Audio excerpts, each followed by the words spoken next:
ரெண்டே விஷயத்தை தான் இன்னைக்கு சொல்ல போகிறேன். ரெண்டு செய்தி தான். காலையில் நினைக்க வேண்டிய சில வார்த்தைகள், இரவு படுக்கும் பொழுது நினைக்க வேண்டிய ஒரு வார்த்தை. இதை மட்டும் உள்வாங்கிக் கொண்டு இங்கிருந்து இன்றைக்கு நகருவோம்.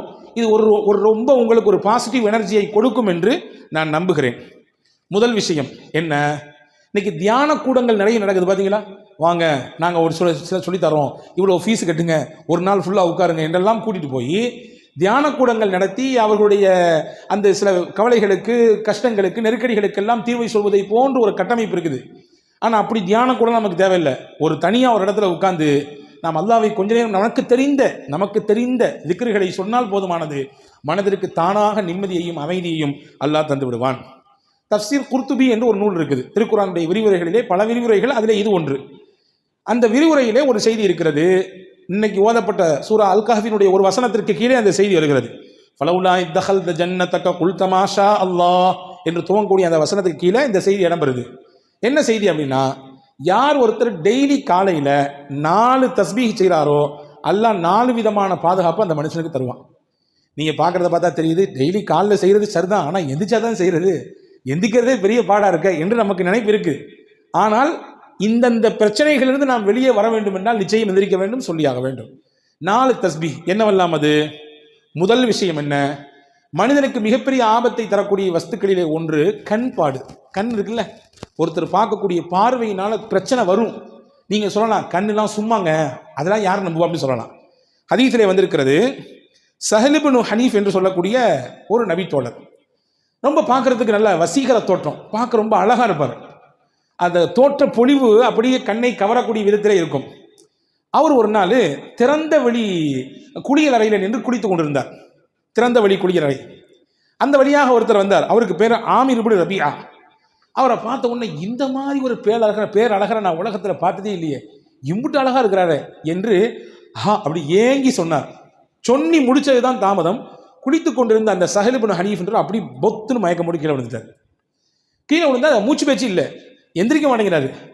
சுற்றி இருந்தவங்களாம் என்னென்னமோ செஞ்சு பார்க்குறாங்க, ஒன்றும் கதை நடக்கலை. நேராக தூக்கிட்டு ரசூலுல்லாஹ்ட்ட போயிட்டான். யார் ரசூலுல்லாஹ், குளிச்சுட்டு இருக்க தமான கீழே விழுந்துட்டாரு, ஒன்றும் மூச்சு பேச்சு இல்லாமல் கிடக்கிறாரு, என்ன ஆச்சு ஏதாச்சும் தெரியல. ரசூலுல்லாஹ் விசாரிச்சாங்க, என்ன நடந்துச்சுன்னு கேட்டாங்க. இந்த மாதிரி அந்த சைடில் ஒருத்தர் வந்தார், அவர் பேர் ஆமிர் இப்னு ரபியா. அவர் இப்படி சொன்னார், இவருடைய அந்த அழகை பாட்டு, தோற்றத்தை பாட்டு, இப்படி அழகாக இருக்கிறாரு அப்படின்னு சொன்னார். அப்படின்னு சொன்ன உடனே ஸல்லல்லாஹு அலைஹி வஸல்லம் அங்கே நமக்கு எல்லாத்துக்கும் சேர்த்து ஒரு பாடம் சொல்லி தந்தாங்க. என்ன தெரியுமா சொன்னாங்க? மன் ரஆ ஷையன் ஃபஅஜபஹு ஃபகால மா ஷா அல்லாஹ் லா குவத இல்லா பில்லா. உங்களுக்கு ஏதாவது பிரமிப்பை தரக்கூடிய விஷயத்தை நீங்க பார்த்தீங்கன்னா என்ன சொல்லுங்க? மாஷா அல்லாஹ் லா குவத இல்லா பில்லா, இப்படி சொல்லுங்க. இப்படி சொன்னீங்கன்னா உங்களுக்கு பிரமிப்பை தரக்கூடிய விஷயம் உங்களுக்கு நடந்தா நீங்க சொல்லுங்க.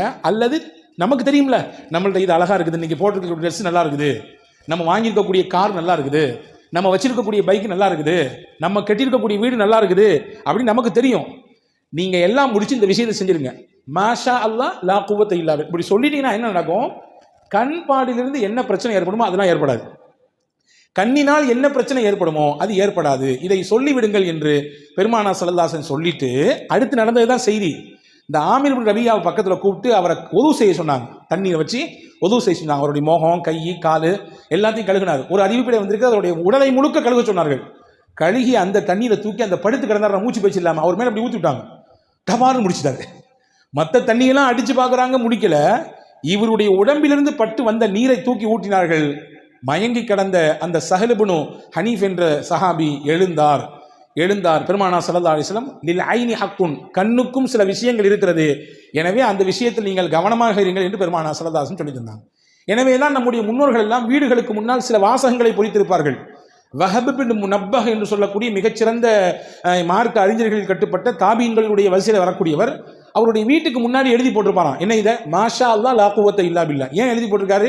யாருடைய கண்ணும் வீட்டிலே இருக்கக்கூடிய நபர்களுக்கோ அல்லது வீட்டிலே இருக்கக்கூடிய பொருளை வந்து பார்த்ததற்கு பிறகோ ஏற்பட்டு விடக்கூடாது என்கின்ற அச்சத்திலே அப்படி எழுதி போட்டிருப்பார் என்பதாக வரலாற்று குறிப்புகள் இருக்கிறது. எனவே காலையில் எழுந்தவுடன் முதலில் நாம் மாஷா அல்லாஹ் லா குவத்த இல்லா பில்லா சொல்லிவிட வேண்டும். ஏன்னா உலகத்தில் நல்ல பார்வையோடு பார்க்கறத விட கொஞ்சம் அப்படி இப்படி பார்க்குறவங்க தான் நிறைய. இதுதான் யதார்த்தம், அதை புரிஞ்சுக்கணும். ஒரு ஊர் வழியில் ஒரு பாதையில் ஒருத்தர் நடந்து போய்கிட்டே இருந்தாராமா. போய்கிட்டே இருந்த உடனே ஒரு குளத்து ஓரத்தில் ஒருத்தர் நீச்சல் தெரியாமல் அப்படியே அங்கிட்டும் இங்கிட்டும் தத்தளிச்சுக்கிட்டு இருக்கிறாரு. இந்த நடந்து வந்தவருக்கு நீச்சல் தெரியும். டபார்னு குதிச்சாரு. குதிச்சு அந்த தத்தளித்து கொண்டு போற தூக்கி கொண்டு வெளியே கொண்டு விட்டாரு. இன்னொருத்தர் அந்த வழியா வந்தாரு. ஏன் இப்படி என்னாச்சு திடீர்னு தூக்கிட்டியா அப்படின்னு கேட்ட உடனே அவர் சொன்னார், அந்த போர்டை பார்த்தியா, என்ன போர்டில் எழுதியிருக்கு, யாராவது இந்த குளத்திலே தவறி விழுந்து நீச்சல் தெரியாமல் தத்தளித்து கொண்டிருந்தால் அவர்களை யாராவது காப்பாற்றி விட்டால் அவருக்கு 500 ரூபாய் பரிசு, அதனால தான் செஞ்சேன் அப்படின்னாரா இவர். வந்தவர் சொன்னார், அந்த பக்கம் ஒரு போர்டு இருக்கு, அதை பார்த்தியா, ஏன் என்னது, அங்கே எழுதிருந்துச்சு யாராவது இந்த குளத்திலே விழுந்து இறந்து விட்டால் அந்த பாடியை தூக்கி வெளியே போட்டால் அவங்களுக்கு 5000 ரூபாய் பரிசு. இவன் சொன்னானா, முதல்ல பார்த்துருந்தா அதை செஞ்சிருப்பேனே அப்படின்னானா, நான் முதல்ல அந்த போர்டை பார்த்துருந்தா அந்த வேலையை செஞ்சிருப்பேன், இதை முதல்ல பார்த்து உழைஞ்சிட்டேன். இதுதான் யதார்த்தம். நிறைய நபர்களுடைய நினைப்பு இப்படி தான் இருக்கிறது. எனவே நாம் கண்ணிலிருந்து பாதுகாப்பு பெறுவதற்கு முதல் விஷயமாக இதை நாம் சொல்லிக்கொள்ள வேண்டும். ஒன்று. ரெண்டாவது, ஷைத்தானுடைய தீங்கிலிருந்து பாதுகாப்பு பெறுவதற்கு பெருமானா ஸல்லல்லாஹு அலைஹி வஸல்லம் ஒன்று கற்றுக் கொடுத்தாங்க. அதுதான் ஹஸ்புன் அல்லாஹு வ நிஅமல் வக்கீல். எல்லாத்துக்கும் தெரிஞ்ச ஒரு திக்ர் தான் இது, புதுசாக ஒன்று நான் சொல்லி தரல. ஹஸ்புன் அல்லாஹு வ நிஅமல் வக்கீல் என்பது ஹஜ்ரத் சையதுனா இப்ராஹிம் அலைஹிஸ்ஸலாம் சொன்ன வார்த்தை. இப்ராஹிம் அலைஹிஸ்ஸலாம் சொன்ன வார்த்தை அது, ஹஸ்பி அல்லாஹு வ நிஅமல் வக்கீல் அவங்க சொன்னாங்க. இப்போ நம்ம சொல்லும் பொழுது ஹஸ்புன் அல்லாஹு வ நிஅமல் வக்கீல் என்று சொல்வதனால இந்த பெரிய அர்த்த வேறுபாடு வராது. இதை சொல்ல வேண்டும். இப்படி சொன்னால் அல்லாஹ் ஷைத்தானுடைய தீங்கிலிருந்து அந்த நாள் முழுக்க அவரை பாதுகாப்பான். ஷைத்தானின் தீங்கு என்பது ரொம்ப ஆபத்தானது. ஹாரூன் ரஷீத் பாஷா இருந்தாங்க ஒருத்தவங்க, ரொம்ப முக்கியமான மன்னர்களில் ஒருவர், ஜனாதிபதி. அவர் உமையாக்களினுடைய ஆட்சியில முக்கியமான ஒரு ஜனாதிபதி, பெரிய பெரிய பரப்பளவை ஆட்சி செய்த மன்னர் ஹாரூன் ரஷீத் பாஷா. ஒரு நாள் அவர் தூங்கிட்டு இருந்தார், காலையில ஃபஜருடைய நேரம், அரண்மனையில் தூங்கிட்டு இருக்காரு. வெளியிலேருந்து அவர் பேரை சொல்லி யாரோ சத்தம் கொடுக்காங்க, ஹாரூன் ஹாரூன் ஹாரூன், எந்திரிங்க எந்திரிங்க, நேரம் ஆச்சு, ஃபஜர் தொழுங்கன்னு. இப்போ இந்த மன்னருக்கு ஆச்சரியம், நம்ம பேரை சொல்லி இவ்வளவு துணிச்சலாம் யாருப்பா கூப்பிட்றா அப்படின்னு சொல்லி வெளியே வந்து பார்த்தாங்க. ஒருத்தர் நின்னாரு, நீ யார், நீ இந்த நாட்டினுடைய மன்னர், நான் இவ்வளோ பெரிய பரப்பளவை ஆட்சி செய்யக்கூடியவன், என்னையை பார்த்து பேர் சொல்லி கூப்பிடுறிய, யார் நீன்னு கேட்டாங்க. அப்போ ஹாரூன் ரஷீத் பாஷா சொன்னா, நான் தான் ஷைத்தான் அப்படின்னா. அவன், நீ எழுப்பி விட மாட்டியப்பா, நீ வந்து தூங்க தானே வைப்ப, நல்லா தூங்கு, ஃபர்குது, இன்னும் நேரம் நிறைய இருக்குது, இன்னும் தூங்குன்னு சொல்ற ஆள் தானே நீ, என்னை எழுப்பி விட்டுடி எப்படின்னு கேட்டாங்க ஹாரூன் ரஷீத் பாஷா. அவன் சொன்னான், 2 நாளைக்கு முன்னாடி ஃபஜர் தொழாமல் நீங்கள் தூங்கிட்டீங்க, எந்திரிச்சு உட்காந்து ஃபஜர் தொழுகலையேன்னு சொல்லி வருத்தப்பட்டு அழுது அன்னைக்கு ஃபுல்லாக அல்லாட்ட மன்னிப்பு கேட்டீங்க. நீங்கள் ஃபஜர் தொழுதுருந்தா கூட இப்படி பெரிய நன்மை அல்லாஹ் உங்களுக்கு தந்திருப்பான் போல தெரியல, ஆனால் ஃபஜர் தொழாமல் அம்பிட்டு தூரம் அழுது கண்ணீர் விட்டு அல்லாட்ட மன்னிப்பு கேட்டீங்கல்ல, உங்களுக்கு நிறைய நன்மை அல்லாஹ் கொடுத்துட்டான் அப்படின்னு சொல்லிட்டு சைத்தான் சொன்னானா. அதனால தான் அது கிடைக்கக்கூடாது அப்படின்றதுக்காண்டி இது கிடைச்சா கூட பரவாயில்ல அப்படின்னு நினச்சி இந்த வேலையை செஞ்சேன் அப்படின்னு சொல்லி சைத்தான் சொன்னானா. இதை நீங்கள் தப்பாக புரிஞ்சுட்டு, சரி ஃபஜர் தொலாட்டியும் பரவாயில்ல போல தெரியுது, எந்திரிச்சு உட்காந்து 2 சொட்டு கண்ணி விட்டா போதுமானது, அஜரத்தை சொல்லிட்டாருன்னு நினச்சி நீங்கள் தப்பாக கணக்கு போடக்கூடாது. யதார்த்தத்தை சொல்கிறேன். ஷைத்தானுடைய நிலைப்பாடு எப்படி இருக்கும் என்றால், எப்படி ஒரு மனிதனை திசை திருப்பலாம், வழிகெடுக்கலாம் என்றே சிந்திப்பான். அப்போ அவனுடைய தீங்கிலிருந்து நாம் பாதுகாப்பு பெற வேண்டும் என்றால் டெய்லி காலையில் ஹஸ்புன் அல்லாஹு வ நிஅமல் வக்கீல் என்பதை ஓதிக்கொள்ள வேண்டும் என்று அறிஞர்கள் சொல்கிறார்கள். இது 2. 3வது, இது மட்டும்தான் நாம் கொஞ்சம் தெரியாத ஒன்று, திருக்குர்ஆனுடைய ஒரு வசனம், அந்த வசனத்தினுடைய ஒரு துண்டு, இதை டெய்லி ஒரு தடவை ஒரே ஒரு டைம் ஓதினா போதும். என்னது அது? வ உஃபவ்விது அம்ரி இலல்லாஹ், அவ்வளவுதான். வ உஃபவ்விது அம்ரி இலல்லாஹ், 4 வார்த்தைகள் தான். என்னுடைய மொத்த பொறுப்பையும் அல்லாஹ்விடத்திலே ஒப்படைத்து விடுகிறேன், இதான் இதனுடைய பொருள். இதை ஓதுனா என்ன கிடைக்கும்? மனிதர்கள் என்ன மாதிரியான தீங்கெல்லாம் செய்வார்களோ அந்த தீங்கின் மொத்தத்திலிருந்தும் அல்லாஹ் நம்மை பாதுகாப்பான். இதனுடைய இன்னொரு ரகசியத்தை சொல்றேன் கேட்டுங்க. நம்முடைய பிள்ளைகளை நாம் வெளியே அனுப்புகிறோம், காலேஜுக்கு அனுப்புகிறோம், பள்ளிக்கூடங்களுக்கு அனுப்புகிறோம், நம்ம வீட்டினுடைய பெண்கள் வெளியே போகிறார்கள், வேலைகளுக்கு போகிறோம், நம்முடைய பிள்ளைகள் வேலைக்கு போகிறார்கள், வெளிநாடுகளுக்கு போகிறார்கள். போகும் பொழுது யார் இந்த ஆயத்தை ஓதி அவர்களுக்கு பாதுகாப்பாக அல்லாஹ் இருப்பான் என்று சொல்லி அனுப்புகிறார்களோ அல்லாஹ்வுடைய ஈமானையும் பாதுகாப்பான், அவருடைய ஒழுக்கத்தையும் அல்லாஹ் பாதுகாப்பான். இன்னைக்கு காலகட்டத்தில் ரெண்டுமே மிகப்பெரிய சவாலான விஷயம். ஈமானை பாதுகாக்கிறதும் பெரிய சவால், ஒழுக்கத்தை பாதுகாப்பதும் மிகப்பெரிய சவாலாக இருக்கிறது இல்லையா? ஒழுங்கீனமான காட்சிகள் எத்தனை நடக்குது பார்க்குறோமா இல்லையா? எக்கச்சக்கமான காரியங்களிலே இன்றைக்கு இலசுகள் சிக்கி தங்களுடைய எதிர்காலத்தை சின்னாபின்னப்படுத்திக் கொள்கிறார்களே, பார்க்கிறோமா இல்லையா? எனவே இதை ஓதி விட வேண்டும். ஓதினால் அல்லாஹ் மனிதர்களிடத்திலிருந்து கூடாத நட்பு கேடாய் முடியும் சொல்லுவாங்களே, அந்த மாதிரியான கூடாத நட்புகளிலிருந்து, கூடாத சகவாசத்திலிருந்து என்னென்ன தீங்குகள் வருமோ அந்த தீங்கை எல்லாம் அல்லாஹ் பாதுகாப்பான். காரணம், இந்த வசனத்தினுடைய அடுத்த பகுதி சொல்கிறது, இன்னல்லாஹ பசீரும் பில் இபாத், அல்லாஹ் தன் அடியார்களை உற்று நோக்கக்கூடியவனாக இருக்கிறான், கண்காணிச்சுட்டே இருக்கான். இப்போ இதை நீங்கள் ஓதுனீங்கன்னா நிச்சயமாக அல்லாஹ்வின் வளையத்திற்குள்ளே நாம் இருப்போம், நாம் யாரை வெளியே அனுப்புகிறோமோ அவர்கள் இருப்பார்கள். இது 3வது. 4வது விஷயம் என்ன? காலைல எந்திரிச்சோன்னு சொல்ல வேண்டியது, ஹதரத் சையதுனா யூனுஸ் அலைஹிஸ்ஸலாம் சொன்ன ஒரு கலிமா. என்ன கலிமா அது? சொல்ல தானே நீங்கள் இருக்கிறீங்க, நீங்கள் சொல்லிதாங்க என்று நீங்கள் கேட்கறது புரியுது. லா இலாஹ இல்லா அன்த சுபஹானக இன்னி குன்து மினல் ஸாலிமீன். இது ஒரே ஒரு தடவை காலை ஓதினால் என்ன கிடைக்கும்? இன்னைக்கு உச்சகட்டமான நோயாக இருக்கக்கூடிய எல்லாத்துக்கும் இருக்கு. சின்ன பிள்ளையிலிருந்து வயசான பெரியவங்களே இருக்குது. என்ன? கவலை கவலை கவலை. எதையாவது நினைச்சு கவலை, எதையாவது நினைச்சு புலம்படி இல்லையா? அந்த கவலைகளில் இருந்தெல்லாம் அல்லாஹு தஆலா வெளியே கொண்டு வருவான் மனிதனை. ஹஜ்ரத் யூனுஸ் அலைஹிஸ்ஸலாமுக்கும் கவலை இருந்தது. அல்லாஹ் குர்ஆனிலே சொல்கிறான், வகதாலிக நுன்ஜில் முஃமினீன். ஹஜ்ரத் யூனுஸ் அலைஹிஸ்ஸலாம் மீன் வயிற்றுக்குள்ளே இருந்தார்கள். ஒரு விஷயம் செய்யக்கூடாது, அதை செய்தார்கள். அல்லாஹ் ஒரு சின்ன மாற்றத்தை கொடுக்க நினைத்தான். மீன் வயிற்றுக்குள்ளே வைத்தான். 40 நாட்கள் இருந்தார்கள். அவர்கள் 3 இருளிலே சிக்கி இருந்தார்கள். கடலின் ஆழம், கடல், இன்னொன்று மீன் வயிறு. அங்கே இருந்து கொண்டுதான் இந்த கலிமாவை ஓதினார்கள். அல்லாஹ் சொல்கிறான், இந்த கலிமாவை மட்டும் யூனுஸ் ஓதாமல் இருந்திருந்தால் அவர் அதே மீன் வயிற்றுக்குள்ளே கியாமத் வரை இருந்து போயிருப்பார். மறுமை வரை அந்த மீனுக்குள்ளேயே இருந்து போயிருப்பார் என்று அல் குர்ஆனிலே சூரா சாஃபாத்திலே அல்லாஹ் சொல்கிறான். இப்போ என்ன சொல்ல வரேன்னா, அல்லாஹ் சொல்றான், ஃபனஜ்ஜைனாஹு மினல் கம். அந்த யூனுஸை இந்த கலிமாவின் மூலமாக அவருடைய கவலையிலிருந்து நாம் வெளியே கொண்டு வந்தோம். அவருடைய ஸ்ட்ரெஸ்லேருந்து நம்ம வெளியே அவரை தூக்கிட்டு வந்தோம். நல்லா சொல்றான். ஹஜ்ரத் ரசூல் ஸல்லல்லாஹு அலைஹி வஸல்லம் சஹாபாக்களுக்கு சொல்லி கொடுத்தாங்க. இதை நீங்களும் ஓதுங்கன்னு சொன்னாங்க. இப்போ சஹாபாக்கள் கேட்டாங்க, யார் ரசூலுல்லாஹ் இதை ஓதுனா என்ன கிடைக்கும்? அல்லாஹ் சொல்றது உங்களுக்கு தெரியலையா? கதாலிக நுன்ஜில் மூமினீன். அவ்வாறே மூமின்களையும் நாம் பாதுகாப்போம், மூமின்களுக்கும் கவலையிலிருந்து வெளியே கொண்டு வருவோம் என்று அல்லாஹ் சொல்றானே, அது உங்களுக்கு புரியலையான்னு கேட்டாங்க ஸல்லல்லாஹு அலைஹி வஸல்லம். எனவே கவலையிலிருந்து வெளியே வருவதற்கான மிகச்சிறந்த மருந்தாக கலிமே யூனுஸ் அலைஹிஸ்ஸலாம் ஓதிய இந்த கலிமா இருக்கிறது. ஆக இந்த 4 விஷயத்தையும் டெய்லி காலையில் செய்துவிட்டால் அல்லாஹ்வின் அருளால் 4 விதமான பாதுகாப்பை நம்மால் பெற்றுக்கொள்ள முடியும்.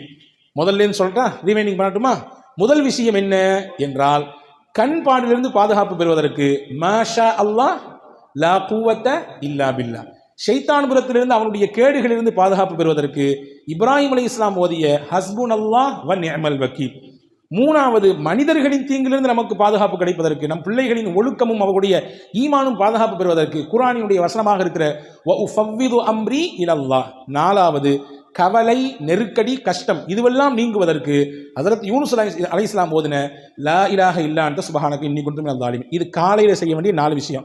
நைட்டு செய்ய வேண்டிய 4 விஷயம் ரொம்ப சிம்பிள். ஹஜ்ரத் ஃபாத்திமா அலைஹிஸ்ஸலாமுக்கு ரொம்ப உடம்பு வலி, வீட்டில் வேலை செஞ்சு செஞ்சு செஞ்சு கையெல்லாம் அப்படி காய்ச்சி போச்சு. ஹஜ்ரத் ஃபாத்திமா ரலியல்லாஹுடைய கணவனார் ஹஜ்ரத் அலி ரலியல்லாஹு சொன்னாங்க, உங்கள் அத்தாவை போய் பாருங்களேன், யாராவது ஹாதிமீன்கள் ஊழியர்கள் உங்களுக்கு பணியாளர்கள் இருந்தால் அவங்களுக்கு ஹெல்ப் பண்ணுறதுக்கு தருவாங்கல்ல அப்படின்னு சொன்ன உடனே ஃபாத்திமா அம்மா நேராக வீட்டுக்கு போனாங்க. ரசூல்லா வீட்டுக்கு தான் வாப்பாட்ட பேசலான்னு போனாங்க. அத்தா அங்கே இல்லை, அம்மா தான் இருந்தாங்க. ஆயிஷா அம்மா இருந்தாங்க. என்னம்மா பிள்ளை வந்திருக்கேன்னு கேட்டாங்க ஆயிஷா அம்மா. ஹஜ்ரத் ஃபாத்திமா அம்மா சொன்னாங்க, இதுதான் கதை, கையெல்லாம் காய்ச்சி போச்சு, வீட்டில் ஆள் இல்லை ஹெல்ப்புக்கு, ரொம்ப கஷ்டமாக இருக்குன்னு சொன்ன உடனே ரசூலுல்லாஹ்ட்ட சொல்லி ஏதாவது பணியாளர் கிடைத்தால் நன்றாக இருக்குமே என்று கேட்டுவிட்டு போக வந்தேன். பாப்பா இல்லைம்மா, வந்த உடனே நான் கதையை சொல்கிறேன். ஹஜ்ரத் ஃபாத்திமா போன பின்னாடி ரசூலுல்லாஹ் கொஞ்ச நேரம் பின்னாடி வந்தாங்க. ஹஜ்ரத் ஆயிஷா அம்மா கதையை சொன்னாங்க. ரசூலுல்லாஹ் வீட்டில் கூட உட்காரல, மகளாச்சே, ரொம்ப பிரியமான பிள்ளையாச்சே, கிளம்பி நேராக போயிட்டாங்க. ஹஜ்ரத் ஃபாத்திமா அம்மா வீட்டுக்கு போயிட்டாங்க. ஃபாத்திமா ரலியல்லாஹு தஆலா அன்ஹா அவர்களும் அலி ரலியல்லாஹும் கட்டில் இருக்கிறார்கள். ரசூலுல்லாஹ் 2 பேத்துக்கு நடு சபை உட்காந்துட்டாங்க. உட்காந்துட்டு சொன்னாங்க, உங்களுக்கு பணியாளர் கேட்பதாக நீங்கள் கேட்டதாக வந்த செய்தி எனக்கு வந்துச்சு. நான் அதை விட சிறப்பான ஒன்றை உங்களுக்கு சொல்லித்தரேன். டெய்லி நீங்கள் இதை ஃபாலோ பண்ணீங்கன்னா உங்கள் உடலில் எவ்வளவு பெரிய களைப்பு இருந்தாலும், எவ்வளவு பெரிய சோர்வு இருந்தாலும், மனசில் எவ்வளவு பெரிய பாரம் இருந்தாலும், உடலுக்கும் மனதிற்கும் சேர்த்து ரசூலுல்லாஹ் சொன்னாங்க. வேலை செஞ்சு செஞ்சு உடல்லாம் டயர்டாக இருக்குது, அல்லது நீங்கள் ஏதோ ஒரு மன உளைச்சலில் போய் சுற்றிக்கிட்டே இருக்கிறீங்க, நைட்டு தூங்க வர்றீங்க, ஹஜ்ரத் ரசூல் சொன்னாங்க, இதை செஞ்சீங்கன்னா 2 விதமான கவலையும் 2 விதமான பாரத்தையும் அல்லாஹ் போக்குவான். என்னெல்லாம் செய்யணும்? சுபஹானல்லாஹ் 33 தடவை சொல்லுங்க, அல்ஹம்துலில்லாஹ் 33 தடவை சொல்லுங்க, அல்லாஹு அக்பர் 34 தடவை சொல்லுங்க. இதுதான் உங்களுக்கு பெஸ்ட். எதை விட நீங்கள் கேட்டு வந்தீங்கல்ல பணியாளர் இருந்து உங்களுக்கு ஹெல்ப் பண்ணா கொஞ்சம் வேலை பழு குறையும் நினைக்கிறீங்க, அப்படி தானே? வேலையில் கொஞ்சம் பழு குறையும், கொஞ்சம் ரிலாக்ஸாக இருக்கலான்னு. இல்லை, உங்கள் வேலையை நீங்களே செய்யுங்க, உங்களுக்கு ஹெல்ப்பர்லாம் தேவையில்லை. எவ்வளவு பெரிய வேலை செஞ்சு நீங்கள் தயாரானாலும் வந்து நைட்டு படுக்கும்போது இதை ஓதிட்டு படுங்க. அல்லாஹ் பணியாளரை விட சிறந்த ஒரு மருந்தை இதன் மூலமாக உங்களுக்கு தருவான், மனதிற்கும் தருவான், உடலுக்கும் தருவான் என்றார்கள் அருமை நாயகம் ஸல்லல்லாஹு அலைஹி வஸல்லம். எனவே காலையில் 4 வார்த்தை, இரவு தூங்கும் பொழுது 3 வார்த்தை, மொத்தம் ஒரு நாளைக்கு 7 தஸ்பீஹ் தான். ஓதி பழகி பாருங்கள், நிச்சயமாக உங்களுக்கும் சேர்த்து என்னோடு சேர்த்து எனக்கும் நான் சொல்லிக் கொடுக்கிறேன், பெரும் மாற்றத்தை நம் வாழ்க்கையில் பார்க்க முடியும்.